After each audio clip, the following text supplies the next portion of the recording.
Welcome students. आज आम railway previous year question आलोचना करवा। आपण मैंने जानिथे यही मास शेष सुधा रेलवे वैकेंसी आसवाक जाऊँगी, तेणु ये समस्त क्वेश्चन आगामी रेलवे एग्जाम इम्पोर्टाट अटे। From which fund and unexpected expenditure can be made with the permission of parliament. संसदर अनुमति रे केउ पांठि अर्थ खर्च कर आवश्यक समय तो कंटीजेंसी फंड ऑफ इंडिया। ताले भारत जो कंटीजेंसी फंड रहा से संसदर परामर्श बा अनुमति रे अर्थ खर्च होता है।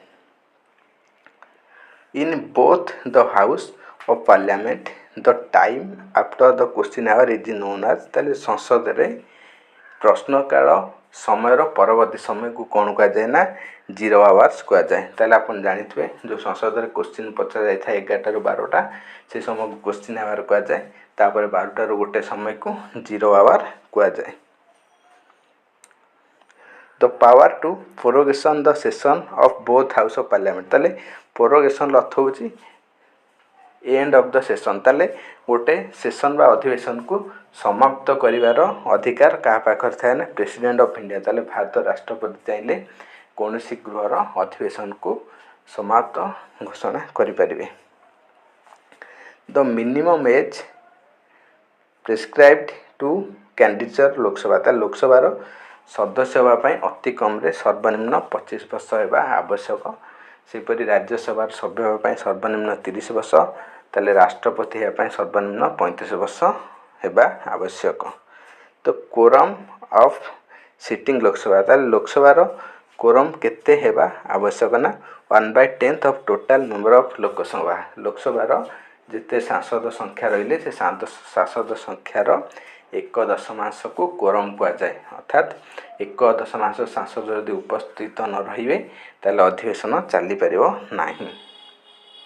ए casting vote in the joint session of parliament is casted by. ताले संसदर उभय गृहर मिलित अधिवेशन ले निर्णायक भोट किए देइथांती ना स्पीकर ऑफ लोकसभा। ताले लोकसभार बाचस्पति द्वारा निर्णायक भोट बा कास्टिंग भोट दिया जाए। ताले कास्टिंग भोट करना जो भोटा निर्णायक भोट कहुए। अर्थात कौन चिठा बा बिल उपरे जदि विरोधी दल बा सपक्ष एवं विपक्ष समान समान भोट आसे ताले से बिल पास होगापाई राष्ट्रपति कास्टिंग भोट देवे। जदि सपक्ष देवे गोटे अधिक हम बिल पास हो, विपक्ष देवे बाचस्पति ताले सेटा रद्द हो बिलटा, सेटा कास्टिंग भोट कहुए।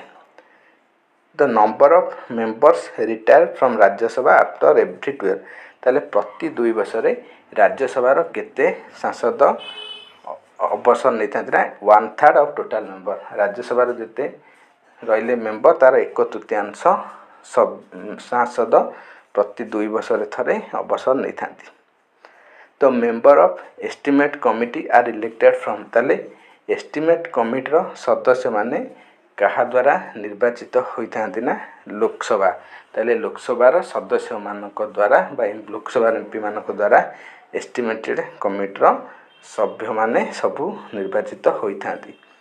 The president of public account committee of parliament. ताले पब्लिक अकाउंट कमिटीर सभापति किए होता ना जो पब्लिक अकाउंट कमिटी थाए ये पब्लिक अकाउंट कमिटीर सभापति the leader of opposition in Lok Sabha. Lok Sabha रे जे विरोधी दलर नेता होता से विरोधी दलर नेता ही पब्लिक अकाउंट कमिटीर सभापति होता।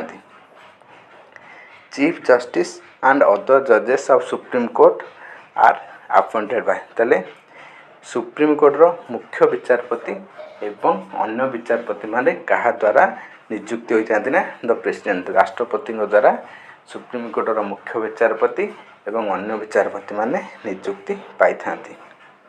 The retirement age of the जज of the supreme court of India. ताले भारत सुप्रीम कोर्टर विचारपति मानकर अवसर बयस सीमा केते वर्ष ना 65 वर्ष। ताले जदि 65 वर्ष जन को हो जाए ताले से सुप्रीम कोर्टर विचारपति दायित्व अवसर नहीं थांती किंबा नले 6 वर्ष सर्वाधिक जड़े सुप्रीम कोर्टर विचारपति भाव 6 वर्ष कार्य कर 6 वर्ष तांकर आगे जदि हो जाए से अवसर ने ना जदि 65 वर्ष हो जाए से अवसर ग्रहण करेंगे। The salary and allowances of the supreme court जज आर चार्ज ऑन ताले सुप्रीम कोर्टर विचारपति मानकर भत्ता एवं दरमा केउ पांठिरू दिया जाए ना the consolidated fund of India ताले सुप्रीम कोर्टर विचारपति मानकर दरमा एवं भत्ता कंसोलिडेटेड फंड रु दिया जाए था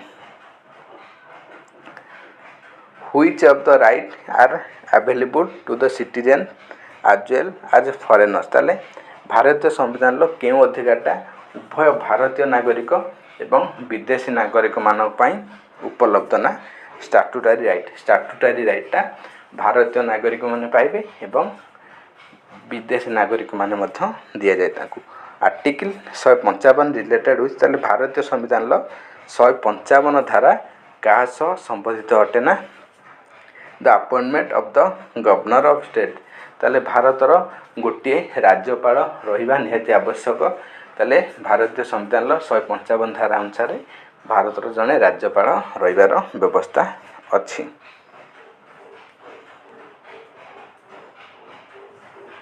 the number of members of the state legislative council are elected by local authority ताले राज्य विधानसभा जो सभ्य संख्या केते हेबा दरकार ना जो राज्य विधान परिषद रहिला यार सभ्य संख्या 1/6 ऑफ टोटल मेंबर ताले राज्य विधानसभा जेते मेंबर थिबे तार 6 भागरु 1 भाग राज्य विधान परिषद सभ्य संख्या होई थाए धर जाऊ 100 जन अछंती विधान परिषद सदस्य ताले यार 6 भाग रे कहया गले 16 जन विधान परिषद सदस्य रहिबे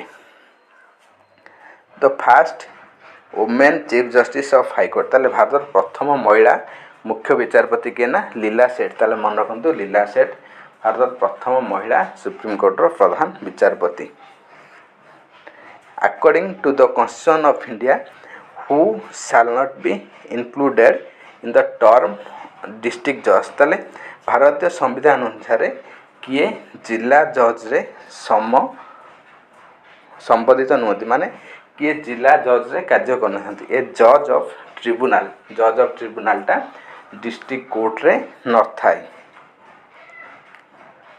the 3 tyre panchayat Raj system includes ताले त्रिस्तरीय जो पंचायत राज व्यवस्था रही त्रिस्तरीय पंचायत राज व्यवस्था रे ग्राम सभा आसी थाए पंचायत समिति आसी थाए एवं जिला परिषद आसी थाए in October 1959 Panchayat Raj was introduced in 1959 मसीहा अक्टोबर मासरे भारत रे पंचायत राज व्यवस्था लागू होता है प्रथम क्यों राज्य लागू होता ना राजस्थान नागौर जिले में प्रथम थर पर पंचायत राज व्यवस्था भारत में आरंभ होता in India the first municipality establish ताले भारतर प्रथम पूरांचलटा किए ना माड्रास टारे भारत प्रथम म्युनिसिपालिटी स्थापन होता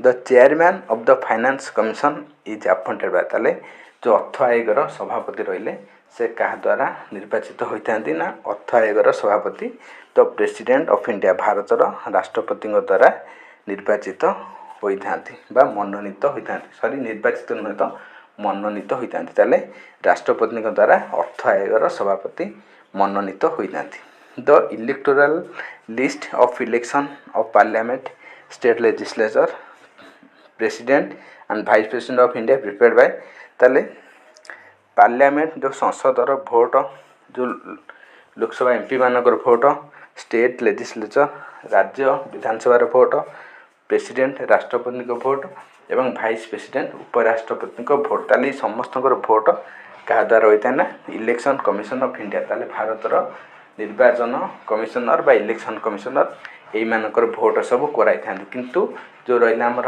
राज्य रे पंचायत राज भोटा स्टेट इलेक्शन कमिशन द्वारा करा जाए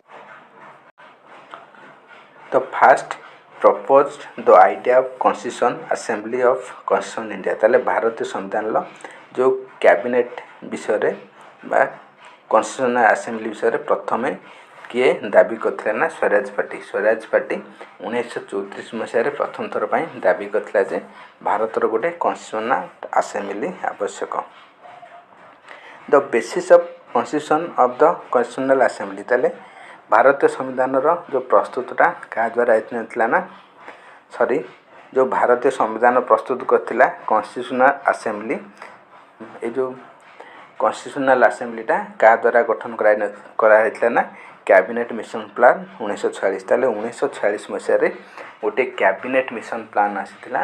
ଏ କ୍ୟାବିନେଟ୍ ମିଶନ ପ୍ଲାନ୍ ଅନୁସାରେ ଯେଉଁ କନଷ୍ଟିଟ୍ୟୁସନାଲ ଆସେମ୍ବଲିଟା ଗଠନ କରାଯାଇଥିଲା ଏବଂ ଏହି କନଷ୍ଟିଟ୍ୟୁସନାଲ ଆସେମ୍ବଲି ଦ୍ୱାରା ଭାରତର ସମ୍ବିଧାନ ବା କନଷ୍ଟିଟ୍ୟୁସନ୍ ନିର୍ମାଣ କରାଯାଇଥିଲା। The preamble to drafting committee was presented by. ତାହେଲେ ଭାରତୀୟ ସମ୍ବିଧାନର ପ୍ରିମିବୁଲ୍ ଯେଉଁଟାକୁ ମୁଖବନ୍ଧ କୁହନ୍ତି, ଏ ମୁଖବନ୍ଧଟା କାହା ଦ୍ୱାରା ପ୍ରଥମେ ଉପସ୍ଥାପନ କରାଯାଇଥିଲା ନା ଜବାହରଲାଲ ନେହେରୁ ପ୍ରଥମେ ଭାରତୀୟ ସମ୍ବିଧାନର ପ୍ରିମିବୁଲ୍ଟା ଉପସ୍ଥାପନ କରିଥିଲେ। The temporary president of the constitution assembly. ତାହେଲେ ସମ୍ବିଧାନ ପ୍ରଣୟନ ସଭାର ଅସ୍ଥାୟୀ ସଭାପତି ଭାବେ କିଏ ନିଯୁକ୍ତି ହେଇଥିଲେ ନା ଡକ୍ଟର ସଚ୍ଚିଦାନନ୍ଦ ସିହ୍ନା ଭାରତୀୟ ସମ୍ବିଧାନ ସଭାର ଅସ୍ଥାୟୀ ସଭାପତି ରୂପେ ନିଯୁକ୍ତି ହୋଇଥିଲେ। The member of the drafting committee of Indian constitution were elected by. ତାହେଲେ ଡ୍ରାଫ୍ଟିଂ କମିଟିର ସଭ୍ୟମାନେ କାହା ଦ୍ୱାରା ମନୋନୀତ ହୋଇଥାନ୍ତି ନା ପ୍ରୋଭିଜନାଲ ଆସେମ୍ବଲି ଦ୍ୱାରା ନିର୍ବାଚିତ ବା ମନୋନୀତ ହୋଇଥିଲେ ଡ୍ରାଫ୍ଟିଂ କମିଟିର ସଦସ୍ୟମାନେ। ତ ଇଣ୍ଡିଆନ୍ କନଷ୍ଟିଟ୍ୟୁସନ୍ କେମ୍ ଇଣ୍ଟୁ ଫୋର୍ସ। ତାହେଲେ ଭାରତୀୟ ସମ୍ବିଧାନଟା କେବେ ଲାଗୁ ହୋଇଥିଲା ନା 26 ଜାନୁଆରୀ 1950 ମସିହାରେ ଭାରତୀୟ ସମ୍ବିଧାନଟା ସମ୍ପୂର୍ଣ୍ଣ ରୂପେ ଲାଗୁ ହୋଇଥିଲା। ଧନ୍ୟବାଦ ଫ୍ରେଣ୍ଡସ୍। ସେଇଭଳି ନୂଆ ଭିଡ଼ିଓ ଭାବେ ଆମ ଚ୍ୟାନେଲକୁ ଲାଇକ୍, ସବସ୍କ୍ରାଇବ୍, ସେୟାର କରନ୍ତୁ। Thanks for watching. Take care. Bye bye.